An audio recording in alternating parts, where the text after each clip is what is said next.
말씀 출애굽기 3장 1절에서 8절 13절에서 15절입니다. 1절입니다. 모세가 그의 장인 미디안 제사장 이드로의 양떼를 치더니 그떼를 광야 서쪽으로 인도하여 하나님의 산 호렙에 이르매 여호와의 사자가 딸기나무 가운데로부터 나오는 불꽃 안에서 그에게 나타나시니라. 그가 보니 딸기나무에 불이 붙었으나 그 딸기나무가 사라지지 아니하는지라. 이에 모세가 이르되 내가 돌이켜 가서 이 큰 광경을 보리라. 딸기나무가 어찌하여 타지 아니하였는고 하니 그때 여호와께서 그가 보려고 돌이켜 오는 것을 보시니라. 하나님이 딸기나무 가운데서 그를 불러 이르시되 모세야 모세야 하시매 그가 이르되 여기 있나이다. 하나님이 이르시되 이리로 가까이 오지 말라. 네가 선 곳은 거룩한 땅이니 내 발에서 신을 벗으라. 또 이르시되 나는 내 조상의 하나님이 아브라함의 하나님 이삭의 하나님 야곱의 하나님이니라. 모세가 하나님 배우기를 두려워하여 얼굴을 가리매 여호와께서 이르시되 내가 애굽에 있는 내 백성의 고통을 분명히 보고 그들의 감독자로 말미암아 부르짖음을 듣고 그 근심을 알고 내가 내려가서 그들을 애굽인의 손에서 건져내고 그들을 그 땅에서 인도하여 아름답고 강대한 땅 젖과 꿀이 흐르는 땅 곧 가나안 족속 헷 족속 아모리 족속 브리스 족속 이 족속 여부스 족속의 지방에 데려가려 하노라. 13절입니다. 모세가 하나님께 아뢰되 내가 이스라엘 자손에게 가서 이르기를 너희의 조상의 하나님이 나를 너희에게 보내셨다며 그들이 내게 묻기를 그의 이름이 무엇이냐 하리니 내가 무엇이라고 그들에게 말하리이까. 하나님이 모세에게 이르시되 나는 스스로 있는 자니이다. 또 이르시되 너는 이스라엘 자손에게 이같이 이르기를 스스로 있는 자가 너희에게 보내셨다 하라. 하나님이 모세에게 이르시되 너는 이스라엘 자손에게 이같이 이르기를 조상의 하나님 여호와 곧 아브라함의 하나님 이삭의 하나님 야곱의 하나님께서 나를 너에게 보내셨다 하라. 이는 나의 영원한 이름이요 대대 기억할 나의 칭호니라. 아멘. 누가복음 13장 1절에서 9절입니다. 1절입니다. 그때 마침 두 사람이 와서 빌라도가 어떤 갈릴리 사람들의 피를 그들의 재물에 섞은 일로 예수께 아뢰니 대답하여 이르시되 너희는 이 갈릴리 사람들이 이같이 해 받음으로 다른 모든 갈릴리 사람보다 죄가 더 있는 줄 아느냐. 너희에게 이르노니 아니라.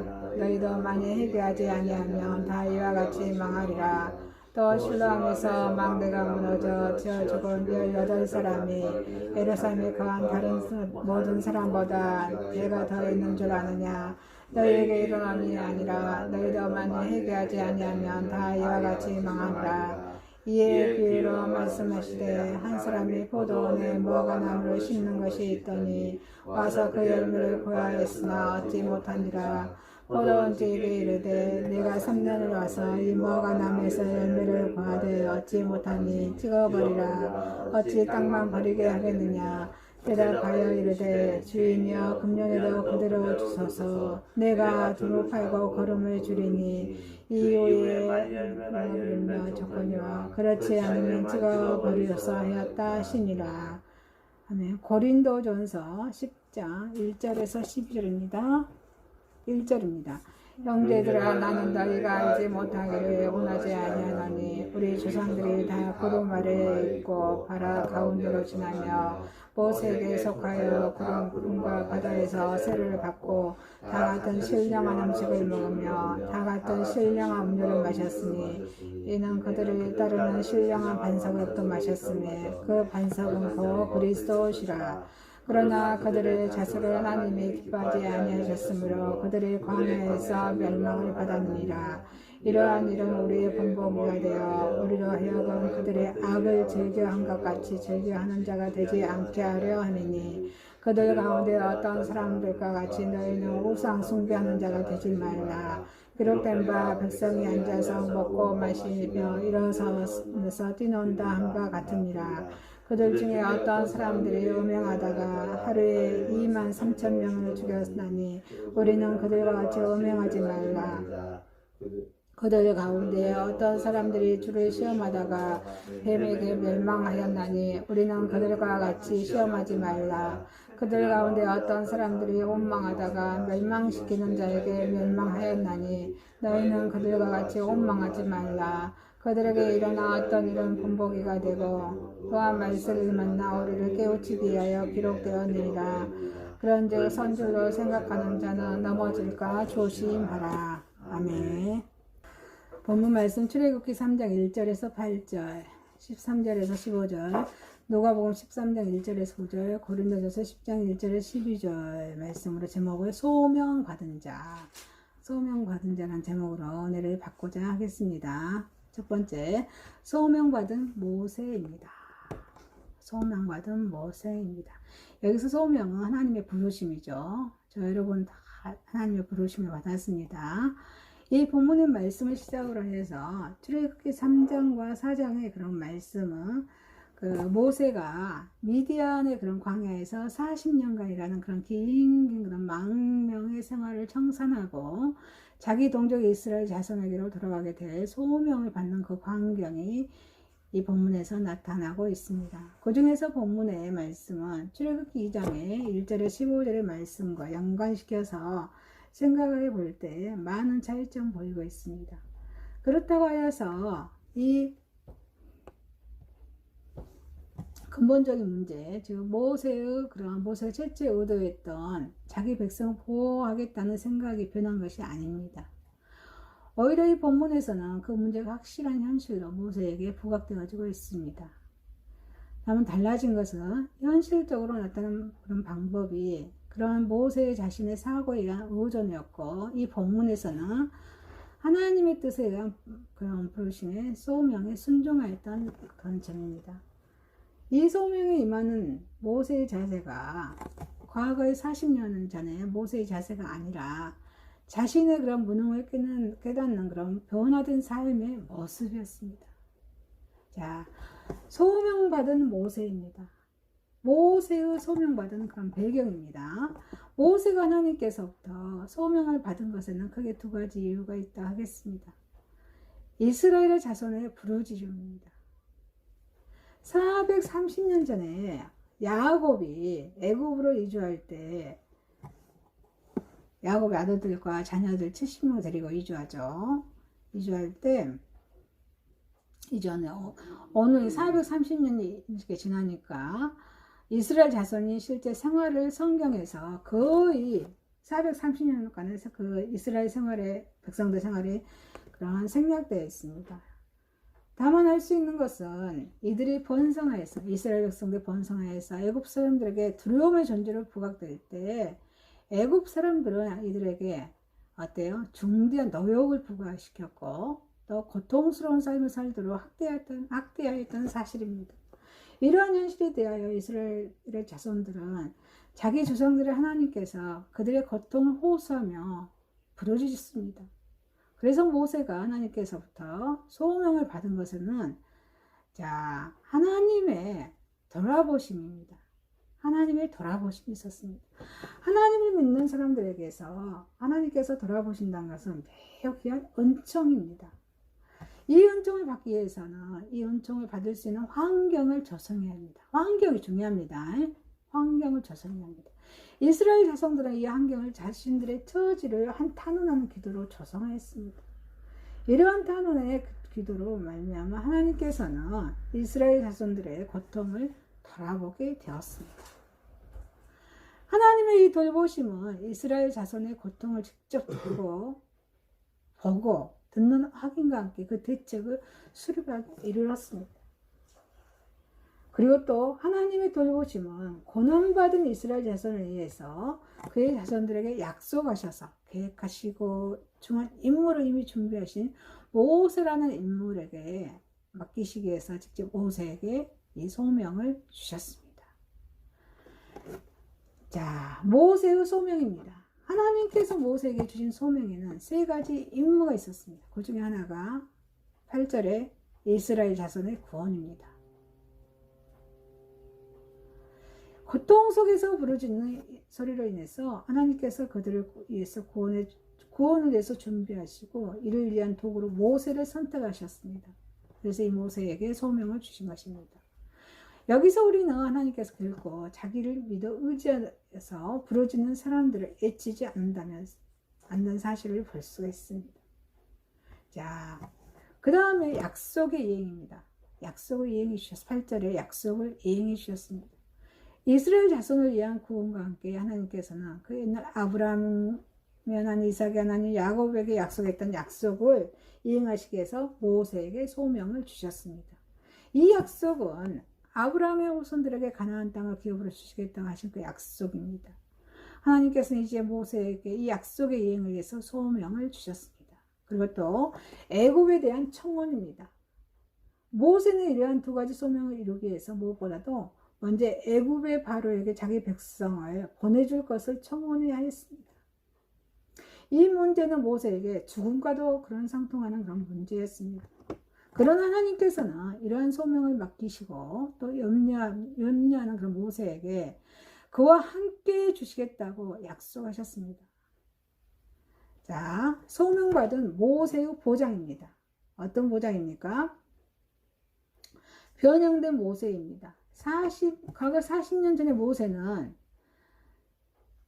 자신이 배운 애굽의 군중의 그런 바로의 공주 밑에서 모세가 자라죠. 40년 동안 애굽의 공중의 학문을 가지고 자신의 감정에 따른 행동으로 자기 백성들을 보호하려고 하였지만 지금 현재의 모세는 자신의 그런 무능을 깨닫고 이 소명에 대한 사랑을 표현합니다. 모세의 모습은 실로 오늘의 성도들에게 좋은 기감이 되고 있습니다. 하나님의 보장입니다. 나는 할 수 없다는 모세에게 하나님께서는 내가 정녕 너와 함께 있으리라. 너와 함께 있으리라. 그 소명에 대한 보장을 하셨습니다. 우리는 이 말씀 속에서 어떻습니까? 혈기왕성하였던 과거의 모세가 하나님이 그의 소명을 보장이 되어 주심에도 불구하고 자신의 그런 무능을 고백하는 모세의 모습을 보면서 우리는 소명에 임하는 자세를 배울 수 있습니다. 사랑하는 성도 여러분, 모세의 소명입니다. 여러분도 소명을 받았습니다. 모세는 그 어떠한 환경 속에서도 하나님께서 결코 애면치 않으시고 친히 맡기시는 소명에 대하여 보장하신다는 사실을 굳게 믿었습니다. 그리고 두려움 없이 오직 소명을 위해서 전진함으로 하나님께서 우리에게 맡겨진 모든 일을 모세는 이루어 갔습니다. 우리도 이 모세와 같이 하나님께서 우리에게 맡기신 모든 일을 이루어 나아가시기를 소망합니다. 자, 두 번째입니다. 소명받은 자는 열매 없는 무화과에 희생을 다합니다.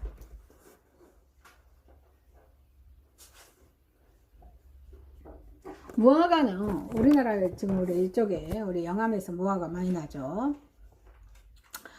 그 무화과의 특징이 있다면 강산용으로 전혀 부적절한 그런 벌품없는 나무입니다.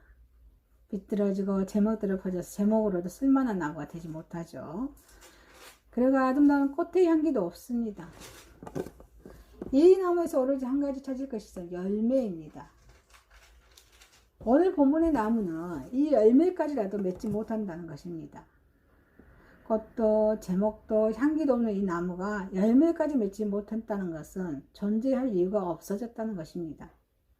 대개 이 필요한 열매를 맺기 위한 수단으로 사용되는 것입니다. 아무리 잎이 많아도 열매를 대신할 수 없습니다. 그런데 사람들이 열매 대신에 잎만 무성하게 합니다. 이것은 신앙으로서 목적보다 세상적인 것에 더 목적을 두고 있는 모습입니다. 신앙의 참다운 실천보다는 의식적으로, 형식적으로, 또 예식적인 행동으로 난무한다는 것입니다. 알맹이 없는 껍질만 가진 믿음이라는 것입니다. 마태복음 23장에서 말씀해 주고 있습니다. 그리고 이런 열매 없는 나무는 땅만 버립니다. 하나님이 내리시는 하늘의 양분은 무한정하지만 땅의 양분은 어때요? 한정적입니다. 우리도 텃밭을 가꾸고 있지만 땅에 양분이 없으면 열매가 어때요? 그렇죠. 예. 한정적이라는 것입니다. 농사를 지어본 사람이면 이 말을 빨리 이해할 수 있을 것입니다. 땅은 한정적이고 천연적인 양분이 다 없어지면 아무리 거름을 주고 기름주게 해도 곡식이 잘 자라지 않습니다. 다른 데서 새로운 흙을 갖다 붓든지 아니면 얼마간 그 땅을 그대로 놀려야 합니다. 이렇게 한번 땅을 망쳐 놓으면 다시 농사하기가 무척 힘이 드는데, 이것은 신앙의 그런 애적인 목적으로 하나님의 교회를 이용하여서 그 목적이 충족되어질 때까지 교회의 많은 에너지를 빨아먹는 것과 같습니다.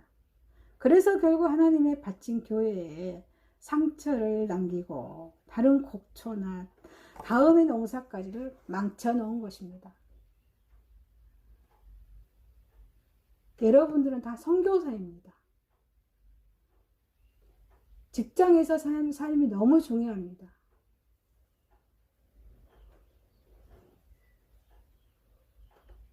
중국의 음식을 만드는, 절임 배추를 만드는 그런 곳에 환경이 너무 나쁘다고 지적해서 뉴스에 나온 것을 볼 수 있었습니다.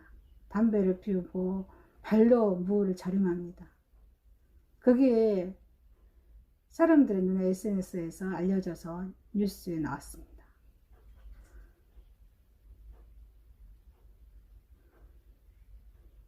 그래서 우리는 흩어지는 교회가 모이는 교회죠. 우리는 다 흩어져서 있는 시간이 너무 많습니다. 그 생활의 예배가 얼마나 중요한지, 여기에 교회를 상처에 남기고 다른 곡초나 다른 농사까지 망쳐놓는다는 것입니다. 소명 받은 자는 열매 없는 무화과에 희생을 다합니다. 열매가 없더라도 희생을 다한다는 것입니다. 가온지기의 은혜를 입은 무화과입니다. 본문을 보면은 주인이 3년 동안 실과를 얻지 못했다고 하였습니다. 그래서 3년 동안을 기다려 주었다는 것은 참아 주었다는 것입니다. 그래서 이제는 주인은 이 나무를 찍어 없애버리려고 하였지만 가온주기의 말대로 그 생명을 건질 수가 없게 되었습니다. 이처럼 가온주기이신 우리 주님께서 하나님의 진노를 가로막고 중지하셔서 우리를 멸망과 심판에서 건지셨습니다. 이 가온주기에 그런 은혜가 없었다면 우리는 진짜 하나님의 진노를 불에 태워졌을 것입니다. 주인의 진노를 가온주기는 막아주었습니다. 하나님께서는 악하고 교만한 심령들이 회개하고 돌아오기를 기다리고 계십니다. 그 기다림의 인내에는 한계가 있습니다. 제 경우에 따라서 이렇게 참으시긴 하지만 무한한 사랑으로 기다리지는 않습니다. 본문의 말씀에서 3년을 참았다는 것은 필요한 만큼 충분히 많이 참았다는 것입니다. 이 한계점은 노아의 홍수, 또 소돔과 고모라가 또 멸망하죠. 창세기 19장에 이스라엘의 멸망, 또 인류의 심판입니다. 이렇게 사랑의 한계를 지나서 진노의 심판 아래 있게 되었지만 이 가온주기신 우리 주님은 어쩌습니까? 우리 주님은 금년에도 그냥 두소서 내가 두릅하고 걸음을 주겠나이다 이 말씀으로 하나님의 그런 진노를 막아주셨습니다. 로마서 5장에 6장 11절에 말씀해주고 있습니다. 그리고 어때요? 이 가온주기는 이 주님께서는 새 걸음을 주셨습니다. 열매가 없는 그날 새 걸음을 주었습니다. 딱딱해지고 길깔처럼 굳어진 땅에서는 나무가 바로 자라지 않습니다. 그런가 하면 기름기 없는 땅에서도 나무는 자라지 못합니다. 가온주기는 툭하고 걸음을 주어서 다시 열매를 맺게 해보겠다는 것입니다. 이것은 주님의 판단과는 다르게 가망성이 있다는 것입니다. 소망이 있다는 것입니다. 가온주기는 이 무화과 나무가 본래 비관적이라고 보지 않았다는 것입니다. 무엇인가 잘못되진 것만 보충하고 치료하며 충분히 열매를 맺을 수 있다는 것입니다. 그래서 우리의 가온주기신 우리 주님께서는 지금도 우리 열매 없는 신앙을 위해서 두릅하시고 기름지게 하십니다. 자, 소명받은 자는 열매 없는 무화과에 희생을 다합니다. 희생으로 맺은 무화과입니다. 본문을 자세히 보면은 핵심은 과언적인 그런 태도입니다. 주인이 찍어버리라는데 자신이 맞고 나설 필요가 없습니다. 왜냐하면 그것은 그만큼의 수고를 더하기 때문입니다. 그러나 어때요? 이 과언적인은 이 수고의 더함을 마다하지 않고 희생을 자초하는 것입니다. 이 희생이 없다면 결코 무화과는 열매 맺지 못하겠습니다. 이 희생이 바로 아가페입니다. 예수 그리스도의 십자가입니다. 우리의 열매 없음으로써 그래서 그리스도의 십자가의 희생은 지금도 계속 되어지고 있습니다. 사랑하는 성도 여러분, 소명 받은 자는 열매 없는 무화과의 희생을 다합니다. 희생은 예수 그리스도의 십자가입니다. 아가페의 사랑으로 희생을 다하시길 저 여러분 소망합니다. 자, 세 번째입니다. 소명 받은 자는 원망하지 않습니다. 모세를 원망했습니다. 이스라엘 백성들은 모세를 원망했습니다. 먹이 말라도 원망했고 고기 맛을 못 보았다고 원망했습니다. 하나님께서도 지도자로 세우니 모세와 아론의 권위와 명령이 거슬린다고 또 원망했습니다. 가나안 땅에 갔던 정탐꾼의 보고를 듣고도 원망했고 계획길에서 만난 원수들로 인해서 원망했습니다. 원망의 죄는 민수기 16장 고라 다단의 그런 반역이죠. 민수기 16장에 기록되어진 것처럼 큰 죄악입니다. 땅이 그 입을 벌려서 원망하는 무리들을 모두 삼키고 마는 죄악입니다. 그들은 원망의 죄로 그날의 연병으로 죽은 자가 14,700명이 되었다고 합니다. 이 사도 바울의 본문에서 너희는 저희와 같이 원망하지 말라고 이렇게 말한 이유는 이 고린도 교회에 그 교인들 중에는 바울에 대해서 원망하는 사람들이 있었습니다. 또 어떤 이는 다른 지도자에 대해 원망한 태도를 보였기 때문입니다. 소명받은 자는 원망하지 않습니다. 아니십니까? 원망은 큰 죄가 됩니다. 그래서 민수기 14장 27절에 여호와께서 모세 아론에게 일러 가라사대 나를 원망하는 이 악한 해중을 내가 어느 때까지 참으랴. 이스라엘 자손이 나를 향하여 원망하는 바 그 원망하는 말을 내가 들었노라. 민수기 14장 27절에 말씀하십니다. 이스라엘 백성들이 자기 앞에 조그마한 불편이나 위협이 있을 때마다 하나님과 그 지도자를 원망하는 것은 그들의 신앙이 있었을까요? 불신앙의 그런 결과였습니다. 하나님께서는 이스라엘을 애굽으로 해방시켜 나가서 가나안으로 이끌어 드리겠다고 약속하셨습니다. 그럼에도 이스라엘 백성은 고난이 닥칠 때마다 그 모세와 그런 아론을 원망했다는 것은 그 하나님의 그 약속을 믿지 못하였기 때문입니다. 그래서 원망은 큰 죄입니다. 하나님이 내가 어느 때까지 이들을 참을 것인가 라고 한탄한 이유가 바로 여기에 있습니다. 이스라엘 백성들이 다가 정해를 건너고 다같이 불구등과 그런 구름기둥 아래에서 행진했지만 그들의 대부분이 광야에서 죽은 이유가 바로 이 원망과 관계가 있다는 사실입니다. 믿음의 노정에 있는 신앙인은 어떠한 경우에서도 원망해서는 안 될 줄 믿습니다. 하나님께서 인도하시는 대로 그 섭리에 맡기는 것이 믿음이기 때문입니다. 소망받은 자는 원망하지 않습니다. 인간은 그 마음속에 원망할 기회와 시험들로 가득 차 있습니다. 그래서 잠언 23장 29절에 재앙이 네게 있느냐, 근심이 네게 있느냐, 분쟁이 네게 있느냐, 원망이 네게 있느냐, 까닭이 없는 장상이 네게 있느냐, 붉은 눈이 네게 있느냐. 요한복음 6장 41절에 원망함이란 곧 수군거리는 거라고 말씀하십니다. 원망이 뭐예요? 수군거리는 거. 우리 수군거리는 거 많이 하죠. 원망하는 것입니다. 원망함이란 곧 수군거리는 것입니다. 불평하는 것입니다. 불신하는 것입니다. 비난하는 행위를 말합니다. 당시에 고린도 교회에 바울에 대해서 이처럼 원망하는 자가 많이 있었습니다. 사람은 누구나 그 마음속에 남은 원망하고 비난하면서 수군거리는 마음을 가지고 있습니다. 그것은 불평이나 불신이고 인간의 제약으로부터 나온 것이기 때문입니다. 그러나 불평과 불만은 어때요? 우리 코로나19 겪었죠? 이 전염병처럼 자신과 이웃을 불행하게 만듭니다. 그리고 매우 소극적이고 침울한 인간을 만듭니다. 흔히 사회생활에 잘 적응하지 못하고 사사건건 불평과 불만을 가진 사람들을 우리는 볼 수가 있습니다. 그 사람들은 대체로 적극성이 없습니다. 자신의 실수나 부족으로 일어난 일들까지라도 남에게 전가하는 사람들입니다. 이런 사람들은 자신의 정력을 남을 헐뜯고 옹망하는 일을 낭비할 뿐 아니라 하나님의 일을 하기에는 부족한 사람들입니다.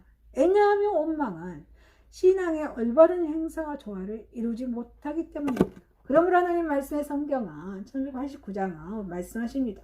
우리에게 저희 중에 어떤 이들이 옹망하다가 멸망시키는 자에게 멸망하였나니 너희는 저희와 같이 옹망하지 말라고 하나님께서 말씀하신 것입니다.